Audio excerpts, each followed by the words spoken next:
Hello, good afternoon, and welcome to Teleislas News, the most important news of the day.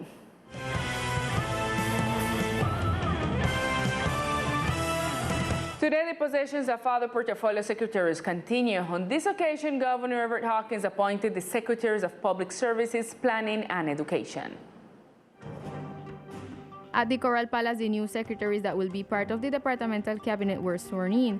Maria Paula Vélez Sosa will be the new Secretary of Public Services, Angelica Hernández will be the Secretary of Planning, and Lucila Morelos will return again as Secretary of Education. Tenemos varios retos, el tema del cumplimiento del plan de desarrollo.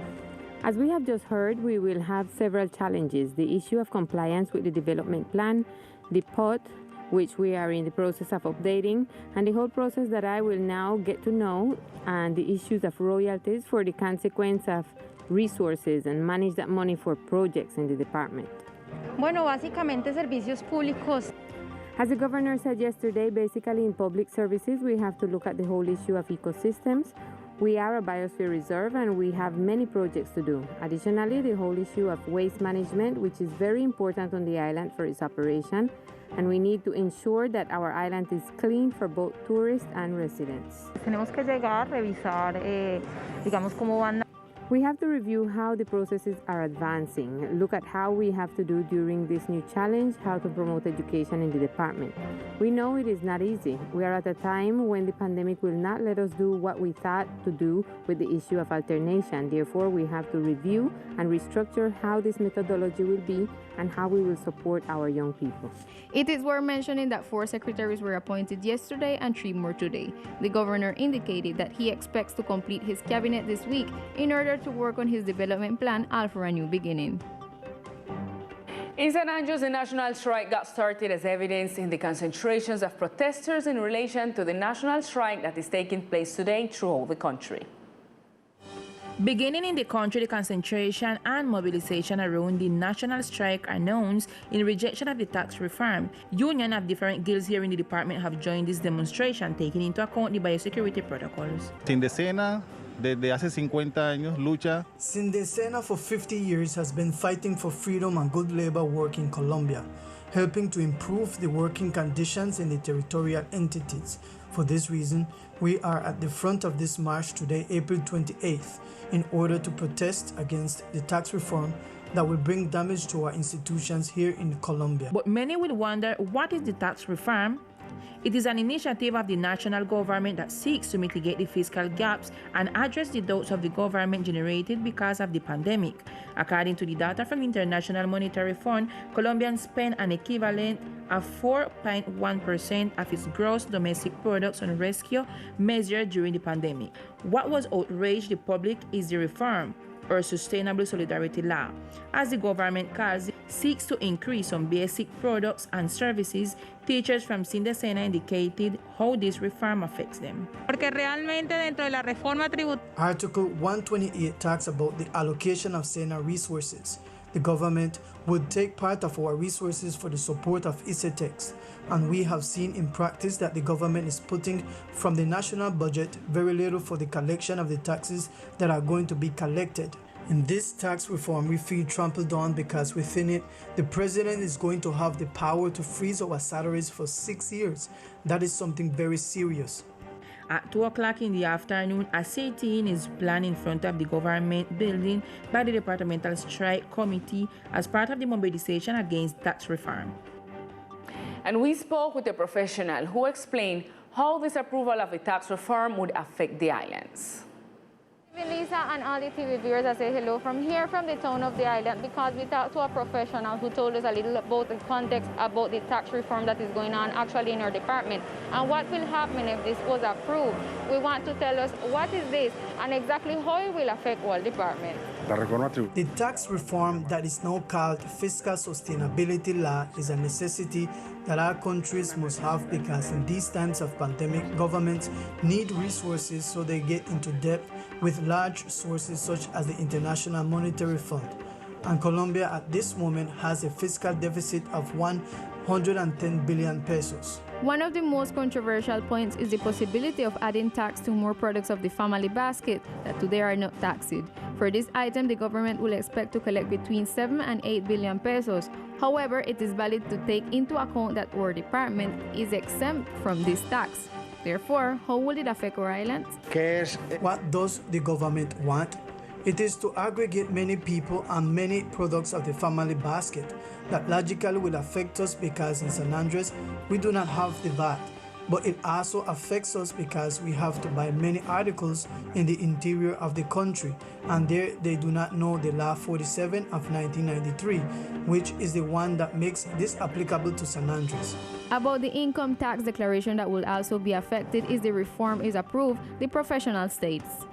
Natural persons will be taxed, but people have not understood that to declare is not to pay taxes. What they will do is to identify all Colombians, and each person must tell the state what they earned, and therefore that will help establish what will be taxed and what they must pay. This is all the information we report from here from the town of the island. Continue listening in the studio with more information of our department. Thank you, Alice. And in other news, apparently due to the lack of teachers in the archipelago in areas such as mathematics and computer science, the Secretariat of Education opens a call for temporary work in educational institutions of the archipelago. Hello, Lisa. That information is correct. The Secretariat of Education have opened an open call to the community for the person graduates and with experience in areas like mathematics, physics, technology, and computing to work in the educational institution of the department for a while. About it, the Secretary of Education, the in-charge Secretary of Education, Marjorie Farbs, speak about this matter. We need mathematics, physics teacher, for a teacher that is in licencia maternidad, and we don't have in the department, we don't have anyone to attend it in this moment. It's a temporary attention that we need, and an informatica also, because we have a teacher that is in incapacity, that they get accident, and we don't have anyone to attend it. So that's why we're asking everyone that have those titles, mathematics, physics, or informatica, that can come and help with for those time.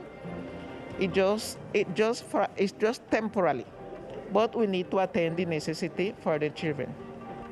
Those people interested in this open call must have time available, they must have their residence situation defined, and also they must carry the life sheet to the Secretariat of Education located in the Francisco Newball Avenue at the Coral Palace. The time of reception will be from 8 in the morning until 12 noon, and from 2 in the evening until 6 in the evening. And they have from the 27th until the 30th of April to give their life sheet. This is all the information, Lisa. Continue studio with the most relevant information of the day. And in the last hours, 4 Colombian fishermen who were rescued in international waters of the Caribbean Sea by Nicaraguan vessels were transported to the island aboard Colombian Navy surface units. These people were being searched for in the area after having disappeared while fishing in waters near the smaller island located to the south of the department. The National Navy was able to deliver safe and sound to their families 4 crew members who were missing after fishing. These 4 people were in 2 boats, and they had mechanical failures, and the current took them to Nicaraguan waters. The maritime transport at the coast of San Andres took place after coordination between the navies of both countries, who established a meeting point in the Caribbean Sea to deliver to the Colombian maritime authorities these 4 people who were shipwrecked in the high seas for more than 48 hours. Thanks to the members of the Colombian Navy for rescuing us and for making the arrangements to come and pick us up and make the humanitarian transfer. The Colombian Navy had different equipment at its disposal to coordinate the search and rescue operation.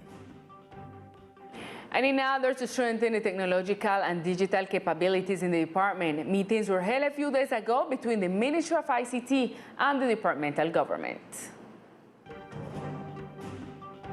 During the visit of the Director of the Digital Government of MINTIC, Aura Cifuentes, in dialogue and meetings with the ICT liaison on the island, important issues around the technological and digital networks were worked on.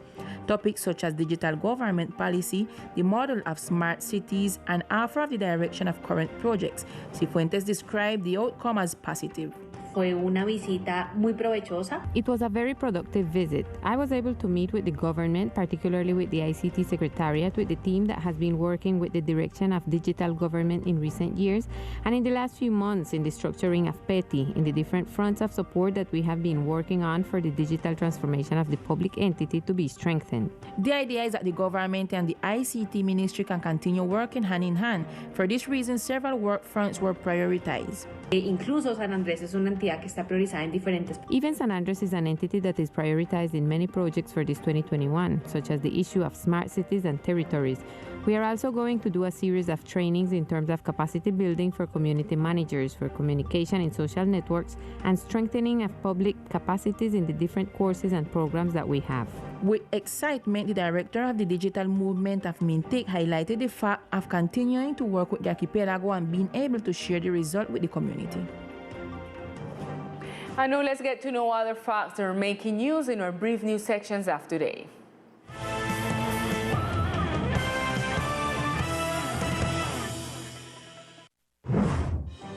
The Tourism Protection Group of the National Police leads the preventive campaign that seeks to avoid the contagion of COVID-19, reminding residents and tourists the mandatory use of masks as well as the correct use of the same.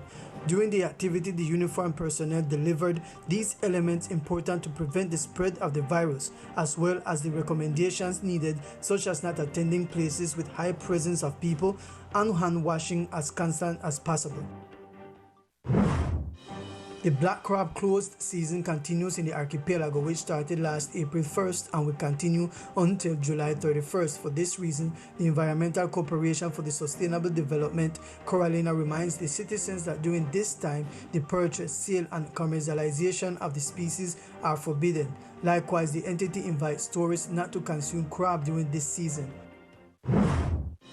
The departmental government, through the Secretariat of Tourism, the Port Captaincy, and the National Police, have carried out strict control of the carrying capacity on Rose and Haynes Keys.